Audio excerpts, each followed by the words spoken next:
अगर पति और पत्नी दोनों के बीच में छोटी छोटी बातों पे झगड़ा हो रहा है। अब जो नहीं जानते, अभी से मेरा चैनल है उसके ऊपर ओके करो, सब्सक्राइब करो और मेरे से जुड़े रहो।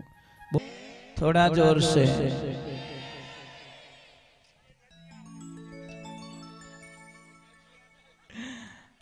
देखो मेल तो बराबर हो गया भाई, नदी तो है, गांव भी यही है ना। चलो राधे राधे, थोड़ा जोर से बोले।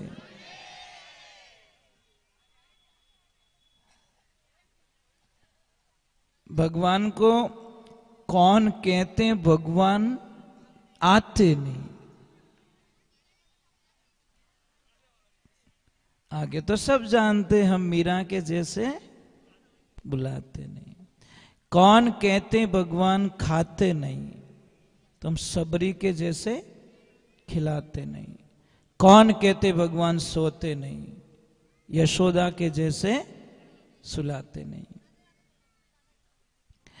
अब देखिए ये छोटे छोटे बच्चे हैं, मतलब ये किरतार ने इनके रूप को देखिए। अब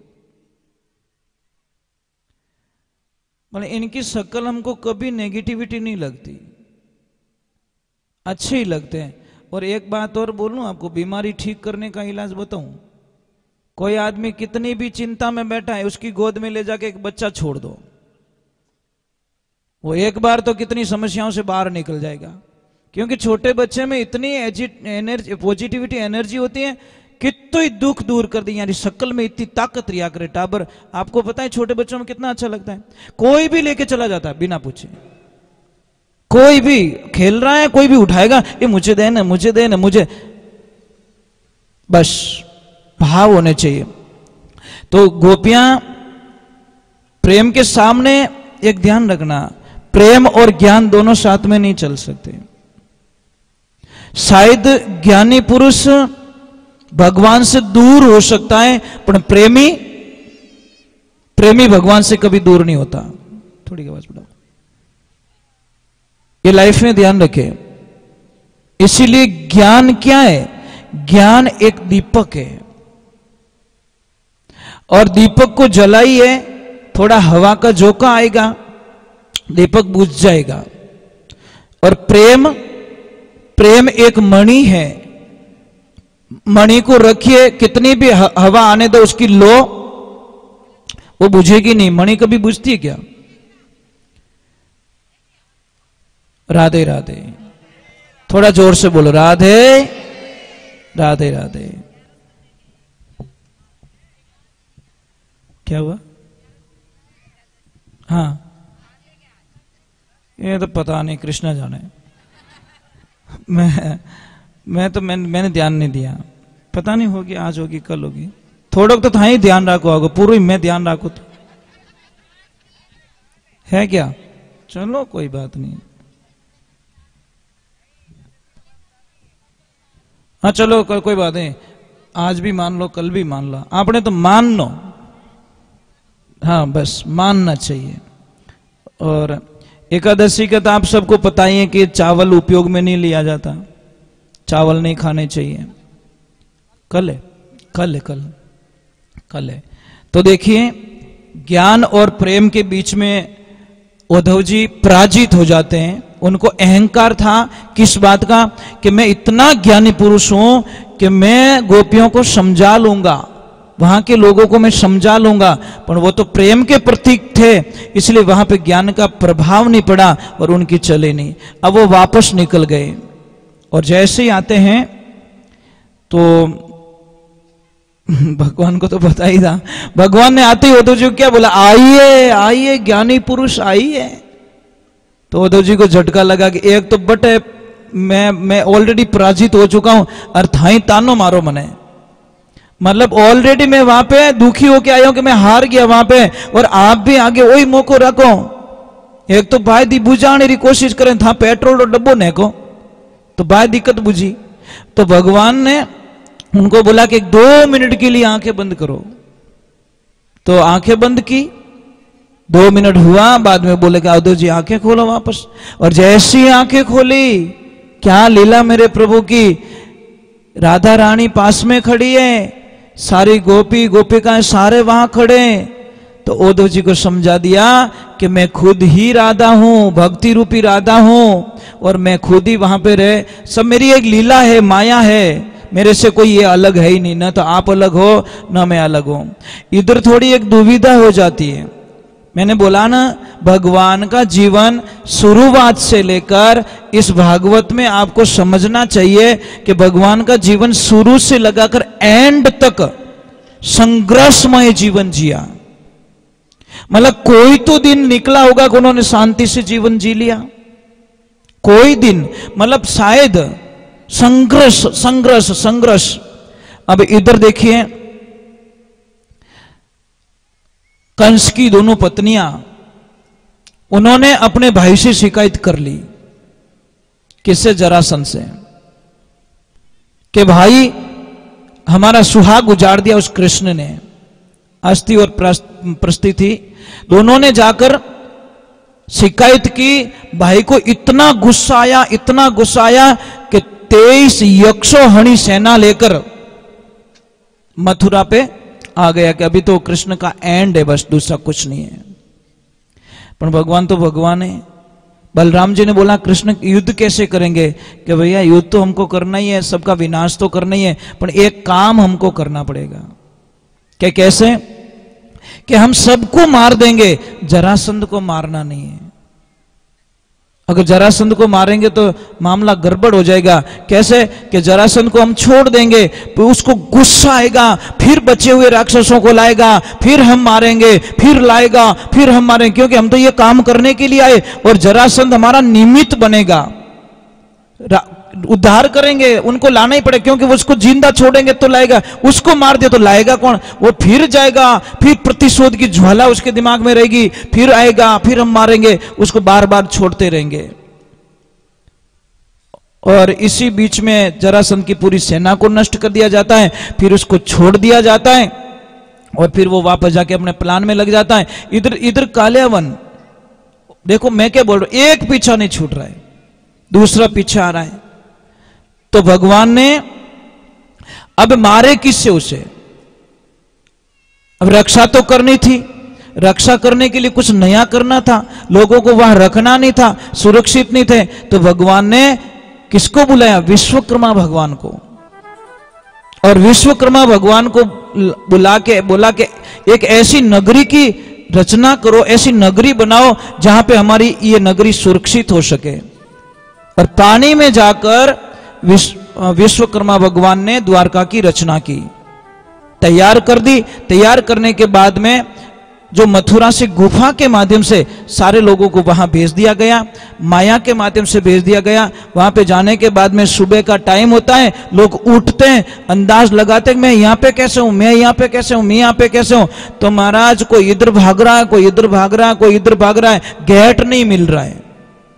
तो सारे लोगों ने चिल्लाना शुरू कर दिया, अरे द्वार कहां है, द्वार कहां है, द्वार कहां है। उसी दिन से उसका नाम पड़ गया द्वारका। बस वो द्वार के चक्कर में द्वारका हो गया। अब इधर कालियावन आता है तो उसको भी मारना जरूरी। अब कुछ भी नहीं कृष्ण के पास में, तो उन्होंने एक युक्ति सुझाई कि दुश्मन आ रहा है। भगवान आगे दौड़ते गए, दौड़ते गए, दौड़ते गए, दौड़े, एक भयंकर जो जंगल में गुफा थी, उस गुफा में चले गए। और वहां के मुचकंद नाम का राक्षस वो थे, देव वहां पे सो रहे थे। तो उन्होंने, भगवान ने एक लीला रची कि ये बीच में है, इसको उठाएंगे, और इसको वरदान दिया गया है, क्योंकि वो देवताओं की रक्षा करने के लिए त्रेता युग से आए थे। तब से देवताओं से मांगा कि मैं थोड़ा सोना चाहता हूं। तो उन्होंने बोला मुझे डिस्टर्ब नहीं करना चाहिए, उस गुफा में सुला दिया, और त्रेता में सोया, और उठा कब? द्वापर में। एक युग बीत गया, पर उनको एक वरदान था कि जैसे ही वो उठेगा, आंख खोलेगा, सामने जो भी होगा वो सारे नष्ट हो जाएंगे, आंख की दृष्टि से सारे मारे जाएंगे। तो भगवान ने युक्ति लगा दी कि मैं क्यों लड़ाई करूं, इनके वो दुश्मन सो रहा है, ये आएंगे, उसको छेड़ेंगे, उठाएंगे। और वही हुआ, भगवान तो आगे निकल गए, वो सो रहा है तो उन्होंने बोला हाँ ये रहा, ये इसको उठाओ, कौन है ये। और जैसे ही उठाया, आंखें खोलते सबका काम तमाम हो गया। भगवान आए, फिर बाद उसको पूछा कौन हो मैं, वो हूं मैं वो, फिर बाद में बोला प्रभु मुझे मोक्ष चाहिए, मुझे कुछ नहीं चाहिए। फिर भगवान वहां पे उनका मोक्ष करते हैं। तो भगवान की लीलाएं कितनी गाएंगे हम लोग, कितनी लीलाएं, किसको कहूं कहां लग वर्णूं। भगवान की लीला गाते गाते गाते गाते हमारे जीवन काल का अंतिम समय आ जाएगा, पर हम भगवान की लीला नहीं गा सकते। राधे, थोड़ा जोर से बोलो, आवाज नहीं आ रही पीछे से। एक मेरी प्रार्थना रहेगी, करोगे? आपको हमेशा खुश रहना है? सुबह से लगा शाम तक एकदम खुश रहना चाहते हो? पक्का? तो मैं आपको एक तरीका बताता हूं। सुबह उठते ही एक तो किसी का मुंह मत देखा करो। तो પછી कई लोग बोले महाराज कहीं भीत देखो। भाई कोई जो नेगेटिविटी वाले हो हमको ऐसे ही प्रश्न करते तो देखो कहीं। अरे मैं ये नहीं कह रहा हूं हेमुटो ही नहीं देखना, मेरी बात पूरी नहीं होती तब तक तो काम चला देती सरकार। सुबह उठते ही 2 मिनट के लिए अपने बिस्तर पे बैठ जाओ। अगर आप उत्तर दिशा में सिर करके सो रहे हो तो साहब भरी बीमारी के कारखाने बन जाओगे आप। पश्चिम दिशा में आपका सिर होगा तो भी आपको एनी टाइम कुछ न कुछ नुकसान होगा। आपका सिर होना चाहिए पूर्व या दक्षिण। समझ में आ रहा नहीं? या तो दक्षिण में मुंह करके सिर करके सोना चाहिए, या फिर आपको पूर्व दिशा में जिधर से सूर्य भगवान निकलते हैं उस दिशा में सिर करके सो। आपकी बहुत अच्छी समस्या खत्म हो गई। एक जो घर में पिलर होता है, आडो पिलर आवे नहीं, ये क्या कहते हैं उसको, बीम बीम, उसके नीचे कभी मत सोया कीजिए। पलंग के नीचे कोई चीज नहीं होनी चाहिए, नहीं तो पति और पत्नी के बीच में एनी टाइम झगड़ा होता रहेगा। बजने वाली चीज बिल्कुल पलंग के नीचे अलाउ नहीं है, ये ध्यान रखना। हमारी आदतें क्या, वो बॉक्स वाला आ गया, कुछ कुछ भर देते उसमें, बच्चे क्या हमारे घर में शांति को नहीं, शांति को ही थारे शांत तो ही नहीं रहे। क्यों कितनी चीजें भरियोड़ी पलंग रे मायने। आप बिस्तर डाल सकते हो वहां से ज्यादा, परंतु पलंग के जो नीचे की जो साइड होती है वो एकदम नीट एंड क्लीन होनी चाहिए। जितनी पलंग नीचे से साफ सुथरा रहेगा उतनी ही घर में शांति रहेगी। अगर पति और पत्नी दोनों के बीच में छोटी छोटी बातों पे झगड़ा हो रहा है तो कुछ मत करो, हंस और हंसनी का जोड़ा वाला फोटो आप अपने रूम में लगा दीजिए दीवार पे। उठते ही वो जोड़ा दिखे, आपके दोनों प्रेम के प्रतीक बन जाओगे। अगर किसके घर में धन की कमी है तो सिंगल हंस का जो पोज आता है, फोटो आता है, आप बोलोगे फोटो से क्या होगा? फोटो से बहुत कुछ हो जाता है, आप कल्पना नहीं कर सकते। सिंगल हंस का जोड़ा आता है, सिंगल हंस, डबल नहीं होना चाहिए। जिसको धन की कमी है वो सिंगल हंस, उसको पूर्व और उत्तर की दीवार पे बीच में आप कहीं पे भी लगा सकते हो, बैठक रूम में लगा सकते हो, अपने हॉल में लगा सकते हो, या फिर परिवार में छोटी छोटी बातों पे झगड़ा होता है तो पूरे परिवार की एक फोटो खिंचवाओ, पूरे परिवार की, छोटे बच्चों की, आपकी, पर 1 सेकंड के लिए मुस्कुरा जाना, और नहीं हंसना हो तो कोई गिली गिली कर दीजिए पाड़ोसी, ताकि वो 1 सेकंड के हंस जाए और फोटो। एक ध्यान रखिए, कैमरा होता नहीं, कैमरा कभी झूठ नहीं बोलता। एक कोई दादाजी फोटो खींचा, फोटो वाला क्या हटे तो कि कहीं रियो कि तने 1 रुपयो नहीं दूं, कि क्यों, कि मारो फोटो एडो क्यों आयो, जने वो फोटो वाला क्यों, दादा मैं फोटो खींचो ने जने पाडा जीव थे उबा, मैं को उबो नहीं, मार कैमरा रो कहीं कसूर, जैसा था वैसा कैमरे ने पकड़ लिया। तो एक ध्यान रखे, 1 सेकंड के लिए हंस जाओ, सबका मुस्कुराता हुआ फोटो आना चाहिए, और वो फोटो बड़ी फ्रेम में मंडाकर आपके मेन हॉल में आप लगा दीजिए।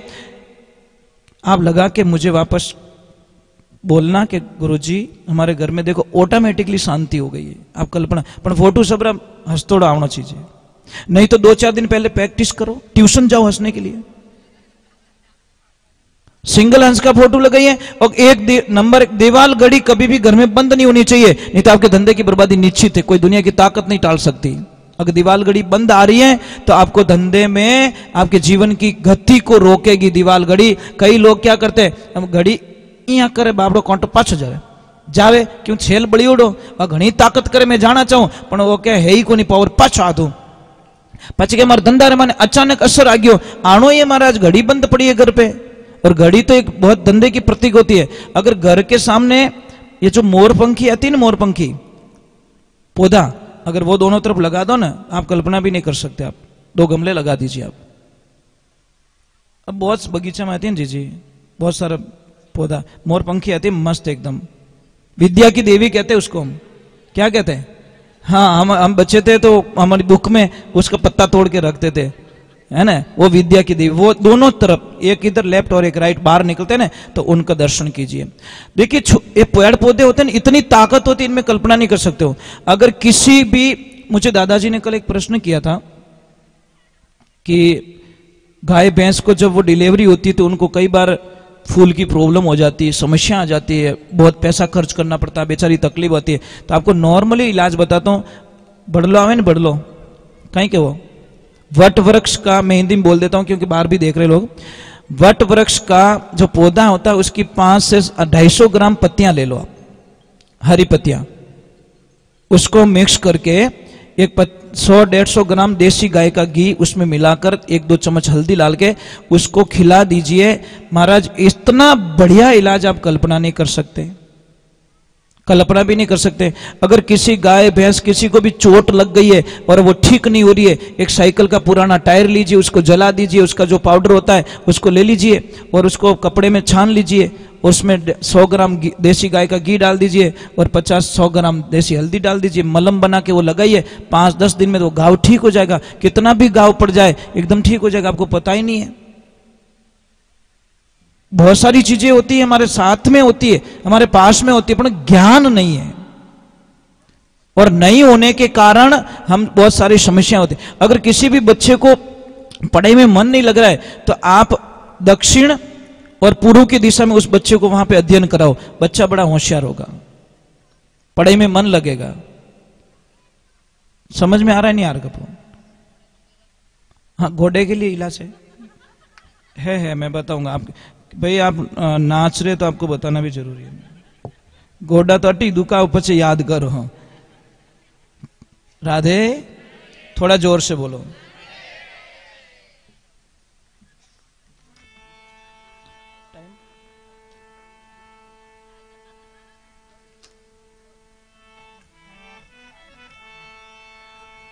मेरे साथ में गाना है जब भगवान दिखते नहीं है तो भगत में क्या बीत रही देखो। बोलिए कृष्ण कन्हैया लाल।